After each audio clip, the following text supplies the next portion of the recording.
From Intellect to Intuition, by Alice Bailey. The Great Invocation. From the locus of light situate within the mind of God, let radiance emanate into the intellects of men. Let light precipitate upon the earth. From the locus of love situate within the heart of God, let affection flow outward into the hearts of men. May the Christ achieve his return to earth. From the center wherein the will of God is ascertained, let purpose govern the finite volitions of men, the purpose which the masters recognize and serve. From the center explicitly designated as the race of men, let the plan of love and light be actualized. And may it hermetically seal the portal wherein evil resides. Let light and love and power reestablish the plan upon the earth. The aforementioned invocation or supplication appertains not to any singular individual or faction, but rather to the entirety of humanity. The magnificence and potency of this invocation reside in its simplicity, and in its articulation of specific cardinal verities which all men, inherently and customarily, acknowledge. The verity of the existence of a fundamental intelligence upon whom we vaguely bestow the appellation of God. The verity that, behind all exterior manifestations, the animating force of the universe is love. The verity that a sublime individuality descended to earth, identified by Christians as the Christ, and personified that benevolence so that we might comprehend it. The verity that both affection and intellect are consequences of that which is termed the will of God. And finally, the axiomatic verity that solely through the agency of humanity itself may the divine plan reach fruition. Alice Bailey. Chapter 1. Bridging Eastern Wisdom and Western Science. The present pervasive interest in the subject of meditation serves as evidence of a universal necessity which demands lucid comprehension. Wherever we discern a popular inclination trending in a specific direction, one that is singular in focus and steadfast, it is safe to postulate that from it will emerge that which the race requires in its onward progression. That meditation is perceived, by those who define concepts loosely, as merely a mode of prayer is regrettably accurate. However, it can be demonstrated that within the correct comprehension of the meditation process, and through its appropriate adaptation to the exigencies of our modern civilization, one shall discover the resolution to the current educational impasse and the method whereby the reality of the soul may be ascertained, that living entity which we designate the soul for lack of a superior appellation. The objective of this treatise is to address the nature and genuine significance of meditation, and to explore its utilization upon a grand scale within the West. It is posited that this practice may eventually supplant current methods of memory training and prove a potent factor in modern educational procedure. It is a subject that has engrossed the attention of thinkers in the East and in the West for millennia, and this uniformity of interest is, in itself, of intrinsic importance. The subsequent developments which will propel the race forward along the trajectory of its unfolding consciousness must undeniably lie in the direction of synthesis. The expansion of human knowledge must be effectuated by the fusion of Eastern and Western techniques of mental discipline. This process has already advanced rapidly, and intellectuals in both hemispheres are recognizing that this coalescence is leading toward a most profound realization. Edward Carpenter observes, "We appear to be arriving at an era when, coincident with the encirclement of our knowledge regarding the globe, a grand synthesis of all human thought is transpiring quite naturally and inevitably. From this convergence of elements, the faint outline of a philosophy is already emerging, which must surely dominate human thought for a prolonged duration." Carpenter, Edward. The Art of Creation. Herein resides the glory and hope of the race, as well as the outstanding triumph of science. We are presently one people. The heritage of any specific race lies accessible to another.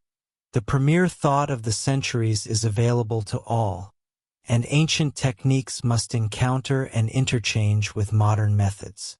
Each must modify its mode of presentation, and each must endeavor to comprehend the underlying spirit that has produced a peculiar phraseology and imagery. Yet, when these concessions are granted, a structure of truth shall be discovered to emerge, one which will embody the spirit of the new age. Modern thinkers are realizing this, and Dr. Overstreet elucidates. Eastern philosophy, one suspects, has exerted little effect upon Western thought chiefly due to its manner.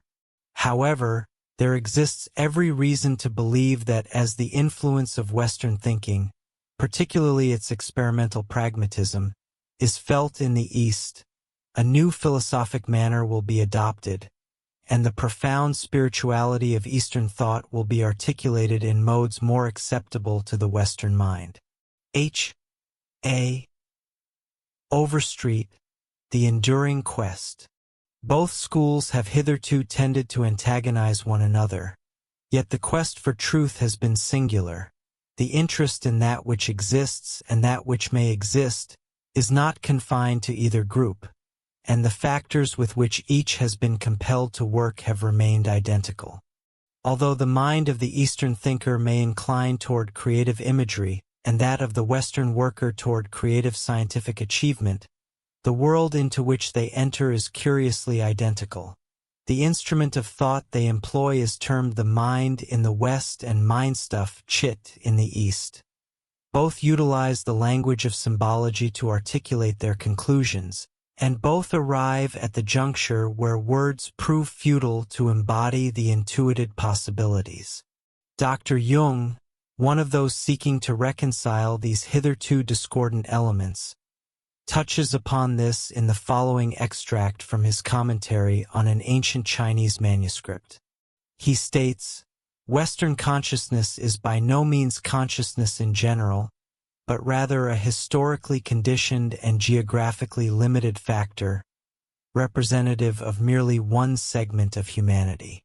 The expansion of our own consciousness ought not to proceed at the expense of other forms of consciousness, but rather ought to occur through the development of those elements of our psyche that are analogous to those of a foreign psyche, just as the East cannot dispense with our technique, science, and industry. The European invasion of the East constituted a deed of violence on a grand scale, and it has bequeathed to us the duty, noblesse oblige, of comprehending the mind of the East. This is perhaps more requisite than we currently realize."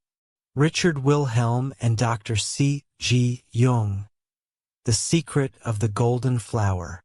Dr. Hawking of Harvard also presents us with the identical concept when he posits, "There appears reason to hope for a superior physical future for the race through the aid of sound mental hygiene.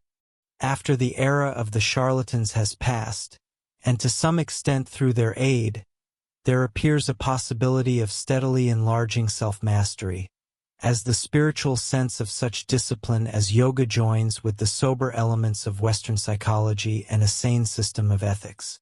No single one of these is of significant value without the others." William E. Hawking, Self, Its Body and Freedom. Those who have studied in both schools inform us that the mystical imagery of the East, as well as that of our Western mystical exponents, serves merely as a veil behind which those gifted with intuitive perception have always been able to penetrate. The science of the West, with its emphasis upon the nature of the form, has also conducted us into the realm of intuition. Hence, it would appear as if the two paths could blend, and that it should be possible for each, discarding the non-essentials, to arrive at a foundation of understanding. Thus, they formulate a new approach to the central mystery of man, founded upon ancient and demonstrated truths.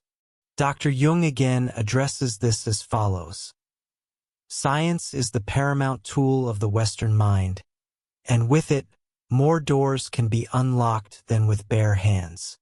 Thus, it is part and parcel of our understanding, and it only clouds our insight when it lays claim to being the sole method of comprehending. However, it is the East that has taught us another, wider, more profound and higher understanding, that is, understanding through life. We recognize this path only vaguely, as a mere shadowy sentiment culled from religious terminology. Therefore, we gladly relegate Eastern wisdom to quotation marks and banish it into the obscure territory of faith and superstition. Yet, in this manner, Eastern realism is completely misunderstood. It does not consist of sentimental, exaggeratedly mystical intuitions bordering on the pathological and emanating from ascetic recluses and eccentrics. Rather, the wisdom of the East is based upon practical knowledge, which we possess not the slightest justification for undervaluing. Richard Wilhelm and Dr. C.G. Jung, The Secret of the Golden Flower. It is within the training of the mind that the crux of the situation resides. The human mind is, apparently, an instrument which we are capable of utilizing in two directions. One direction is outward. The mind, in this mode of functioning, registers our contacts with the physical and mental worlds in which we reside and recognizes emotional and sensory conditions. It serves as the recorder and correlator of our sensations, of our reactions, and of all that is conveyed to it via the five senses and the brain. This constitutes a field of knowledge that has been extensively studied, and significant progress has been achieved by psychologists in comprehending the processes of mentation. Thinking, Dr. Jung informs us, is one of the four fundamental psychological functions. It is that psychological function which, in accordance with its own laws, brings given presentations into conceptual connection. It is an apperceptive activity, at once active and passive. Active thinking constitutes an act of volition. Passive thinking is merely an occurrence. Dibley, George Binney, Instinct and Intuition. As we shall subsequently discern, it is the cognitive apparatus involved in meditation that must be disciplined to augment this primary function of the mind with an ability to reorient itself, and to register the inner or intangible sphere with equal facility. This capacity for self-reorientation shall empower the mind to apprehend the domain of subjective realities, intuitive perception, and abstract concepts. While this constitutes the exalted heritage of the mystic, it appears, as yet, to remain beyond the grasp of the common individual. The predicament confronting humanity today, within the realms of both science and religion, stems from the circumstance that the adherent of either discipline finds himself standing at the threshold of a metaphysical world. A cycle of development has reached its conclusion. Man, as a sentient and cerebral entity, appears now to have arrived at a substantial degree of comprehension regarding the instrument with which he must labor. He inquires of himself, to what utility shall he apply it? Whither is the mind, which he is gradually learning to master, destined to lead him? What does the future hold for mankind? Something we intuitively sense, of greater beauty and certainty than anything we have hitherto known.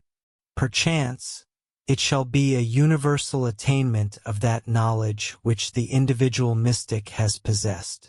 Our ears are assailed by the cacophony of modern civilization, and yet, at intervals, we discern those overtones which testify to a world that is immaterial.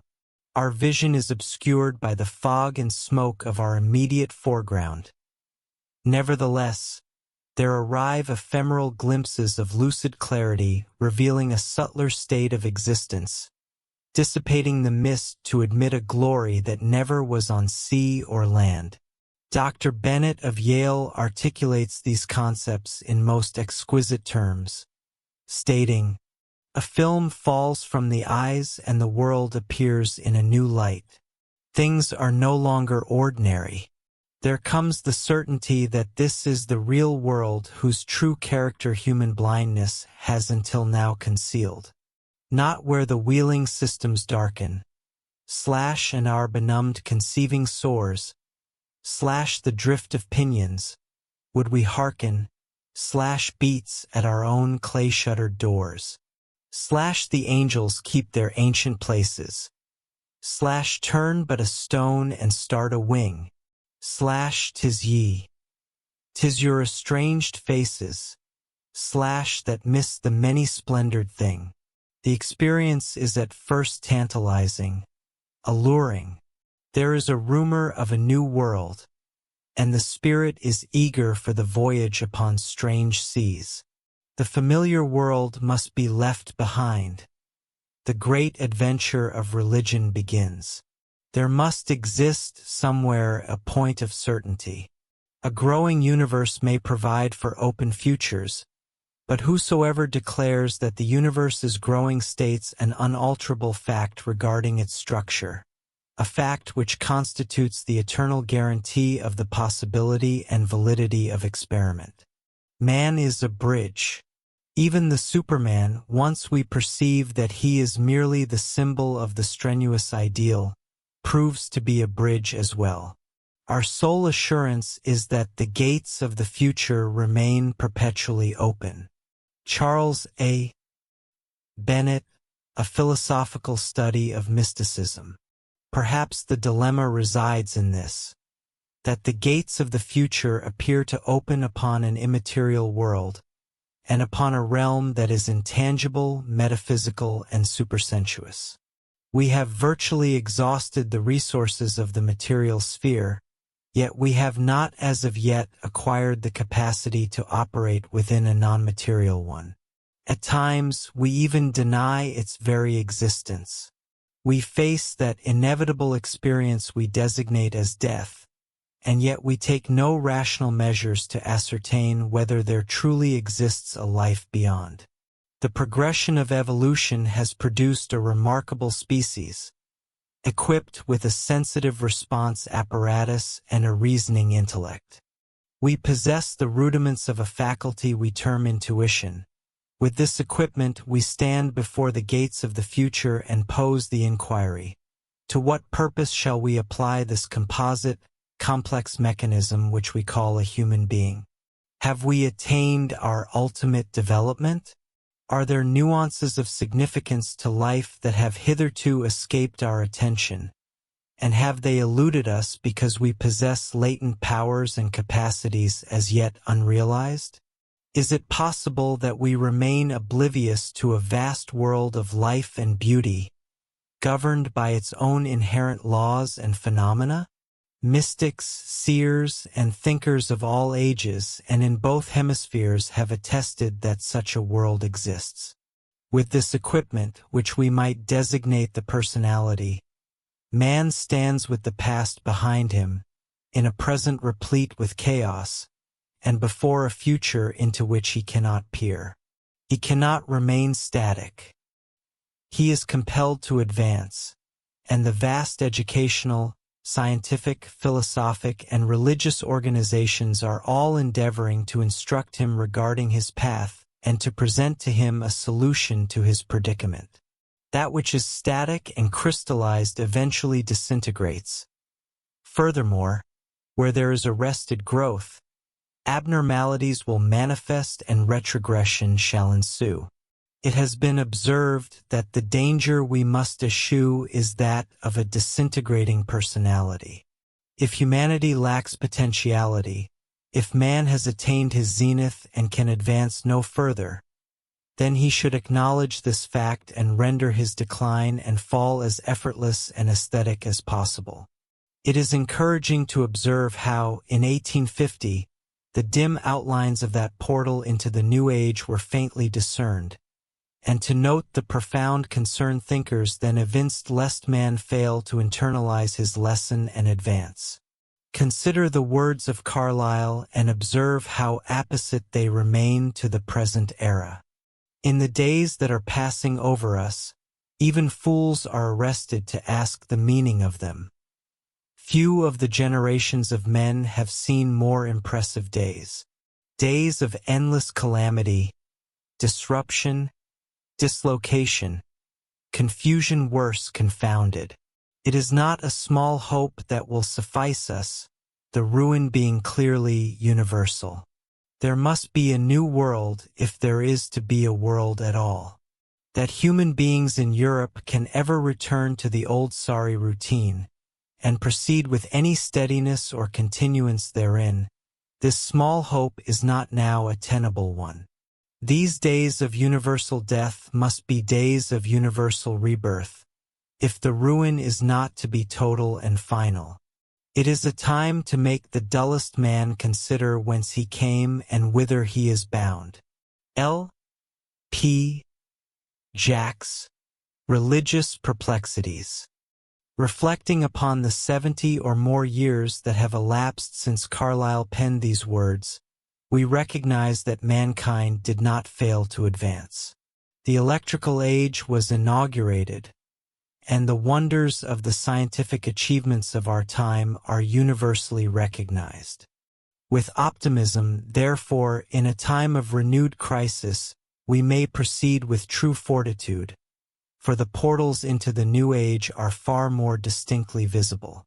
Perhaps it is also true that man is only now attaining his majority and is poised to enter upon his inheritance, discovering within himself powers and capacities, faculties and tendencies which serve as the guarantee of a vital, useful manhood and of eternal existence. We are concluding the stage wherein emphasis has been placed upon the mechanism, upon the aggregate of cells constituting the body and the brain, with their automatic reactions to pleasure, pain, and thought. We possess extensive knowledge regarding man, the machine. The mechanistic school of psychologists has placed us deeply in its debt through discoveries regarding the apparatus whereby a human being engages with his environment. Yet, there exist men among us who are not mere machines.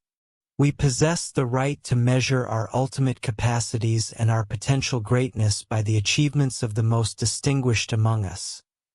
These exemplars are not aberrant products of divine caprice or of blind evolutionary urge, but are themselves the guarantee of the ultimate achievement of the collective whole. Irving Babbitt observes that there exists an element in man's nature that distinguishes him, simply as man, from other animals. An element which Cicero defines as a sense of order, decorum, and measure in both deeds and words. Babbitt posits, and this is the crux of the matter, that our world would have been a far superior realm had a greater number of individuals ensured their own humanity before embarking upon the quest to become superhuman.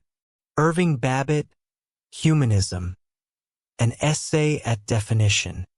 There exists, perchance, an intermediate stage wherein we function as men, sustain our human interrelations, and discharge our just obligations, thereby fulfilling our temporary destiny. The inquiry arises here as to whether such a stage is even yet universally attainable, particularly when one recalls that there remain millions of illiterate individuals inhabiting our planet at this present juncture. Nevertheless, concurrently with this inclination toward pure humanity and the divergence from the standardization of the human unit, there emerges a distinct cohort to whom we designate the appellation of mystics. They testify to an alternate realm of experience and association. They bear witness to a personal realization and to a phenomenal manifestation and satisfaction of which the average individual possesses no cognizance. As Dr. Bennett articulates, the mystics themselves have characterized their attainment as a penetration into the meaning of the universe, a perception of the intrinsic coherence of all things. They have discovered the clue. Charles A. Bennett, A Philosophical Study of Mysticism. Throughout the ages, they have stepped forward to declare in unison, there exists another kingdom within nature. This kingdom possesses its own laws, its own phenomena, and its own intimate relationships. It is the kingdom of the Spirit. We have discovered it, and you too may ascertain its nature. These witnesses may be categorized into two distinct groups. First, the purely mystical and emotional seeker who perceives the vision and prostrates himself in illuminated rapture before the beauty he has sensed. And second, the knowers who have augmented that emotional rapture with an intellectual achievement, an orientation of the mind, which enables them to transcend mere sensation and enjoyment. They understand, they know, and they have become identified with that novel realm of being toward which the pure mystic aspires. The line of demarcation distinguishing these knowers of divine matters from those who merely sense the vision is tenuous indeed. There exists, however, a no-man's land between the two groups wherein a profound transition occurs. There is an interlude in experience and development that transmutes the visionary mystic into the practical knower.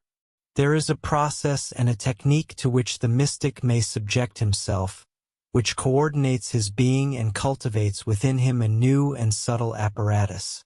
By means of this mechanism, he no longer merely perceives the vision of divine reality, but recognizes himself to be that reality itself.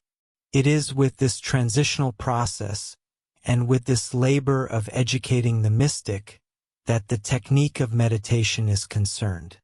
It is this subject with which we engage in this volume. The challenge of guiding man into his heritage as a human being falls within the purview of educators and psychologists. It is incumbent upon them to escort him to the threshold of the mystical world. Paradoxical as it may appear, the task of ushering him into his spiritual heritage is the province of both religion and science. Dr. Pupin informs us that science and religion supplement one another. They constitute the two pillars of the portal through which the human soul enters that realm wherein divinity resides. Michael Pupin, The New Reformation. Let us ascribe to the word spiritual a broad connotation. I do not speak here of religious dogmas. The formulations of theologians and ecclesiastics within the great religious organizations, both Eastern and Western, may or may not be valid. Let us employ the term spiritual to signify that world of light and beauty, of order and purpose, of which the world scriptures speak, which constitutes the object of attentive scientific research, and into which the pioneers of the human family have invariably penetrated, returning to recount their experiences. Let us regard all manifestations of life as spiritual, thereby expanding the customary definition of this word to denote the energies and potencies that lie behind every form in nature, and which endow each with its essential, distinguishing characteristics and qualities. For millennia across the planet, mystics and knowers have borne witness to experiences within subtler realms, wherein they have been brought into contact with forces and phenomena that are not of this physical sphere. They speak of encounters with angelic hosts. They refer to the great cloud of witnesses. They commune with the elder brothers of the race who labor in other dimensions and demonstrate powers of which ordinary human beings know nothing. They speak of a light and a glory, of a direct knowledge of truth, and of a world of phenomena that remains consistent for the mystics of all races. That much of this testimony may be dismissed on the grounds of hallucination is likely true. That many of the saints of antiquity were psychopathic cases and neurotics may be equally true. Yet, there remains a residue of testimony and a sufficient number of reputable witnesses substantiating this evidence to compel our belief in its verity. These witnesses to the unseen realm spoke with words of power and promulgated messages that have molded the thoughts of men and directed the lives of millions. They maintain. Do you want access to this and all the complete audiobooks on the channel, plus the ebook version? Click the link in the description or scan the QR code in the left corner of the screen to access our library, where you can listen to your favorite esoteric books without ad interruptions, lock your screen, or use other apps while the narration plays, and even download the ebook version to follow along as you listen. Listen on your computer via web browser, or download the app from the Play Store. After subscribing, you will receive an email with your login details, password, and step-by-step instructions on how to access the books through the Hotmart app.